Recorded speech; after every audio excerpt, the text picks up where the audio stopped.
महादेव। आज हम सुनेंगे 22वां अध्याय श्रावण मास का।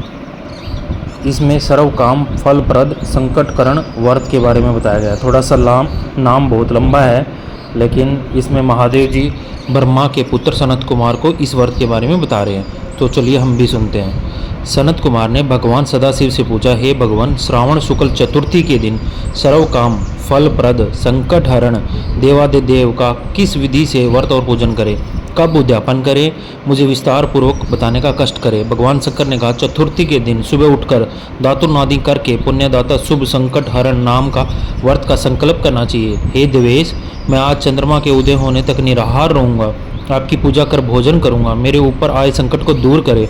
इस प्रकार संकल्प करके काले तिलों से स्नान कर गणाधिपति की पूजा करनी चाहिए। अपनी सामर्थ्य के अनुसार स्वर्ण, चांदी और तांबे की गणेश जी की मूर्ति बनवाएं। यदि इतना ना हो सके तो मिट्टी की प्रतिमा कुम्हार से बनवाएं। पहले अष्टदल कमल के ऊपर घट स्थापित करना चाहिए, उसमें जल भरकर स्वच्छ वस्त्र से ढक दे और उसके ऊपर प्रतिमा रखकर पौड़स उपचार द्वारा वैदिक मंत्रों या तांत्रिक मंत्रों से पूजा करनी चाहिए। शुद्ध घी से तिल के 10 लड्डू बनाएं, उनमें से 5 गणेश जी के लिए रखें। भक्ति द्वारा देवता की भांति ब्राह्मण की पूजा करनी चाहिए और दक्षिणा देकर प्रार्थना करनी चाहिए।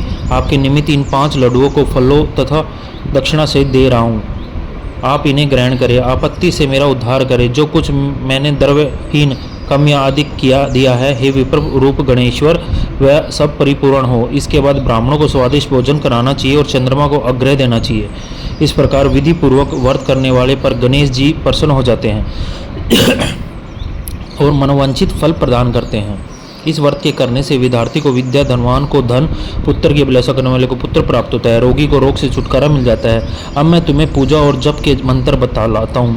पहले ओमकार शब्द, फिर नमः, फिर हे रंभ के बाद लंबोदर शब्द, उसके बाद संकट निवारण शब्द को चतुर्थांत बनाकर अंत में स्वाहा शब्द कहना चाहिए। वैसे यह 21 अक्षरों का मंत्र है। मनुष्य को 10 दिशाओं की पूजा करनी चाहिए। निम्नलिखित 21 नामों द्वारा गणेश जी की पूजा करनी चाहिए।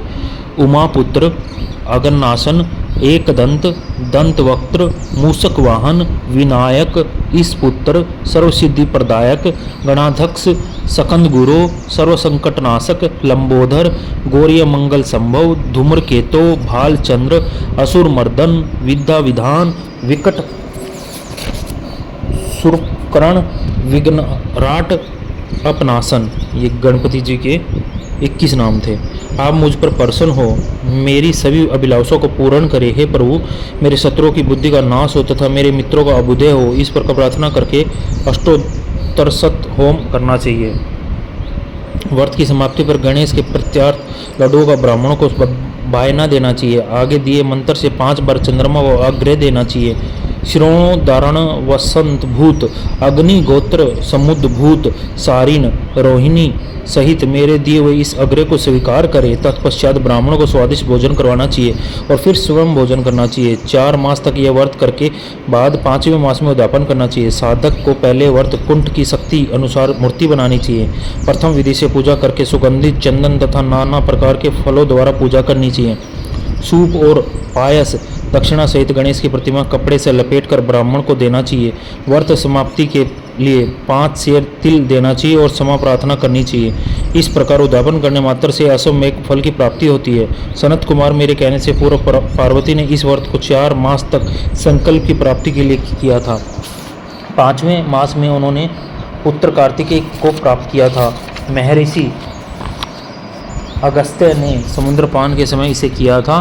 3 मास पश्चात उन्हें विघ्नेश के प्रसाद स्वरूप सिद्धि प्राप्त हो गई थी। हे मुनीश्वर, इस व्रत को दमयंती ने 6 मास तक किया था, तभी उसने महाराज नल के दर्शन किए थे।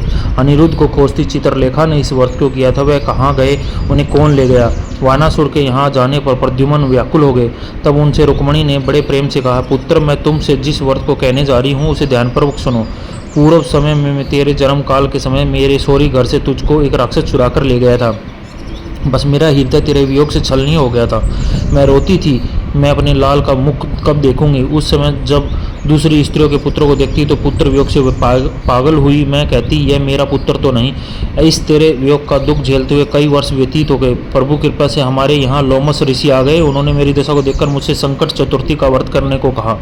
उनकी आज्ञा अनुसार मैंने 4 बार यह व्रत किया। व्रत के प्रभाव से तुम वापिस लौट संबरासुर का व्रत किया था।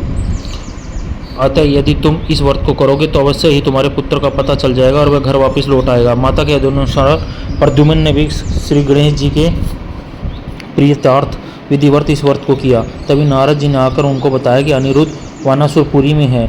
उसी समय प्रद्युम्न वानासुरपुरी में गए और वानासुर को सैन्य सहित जीत कर अपने पुत्र को पुत्रवधू सहित ले आए।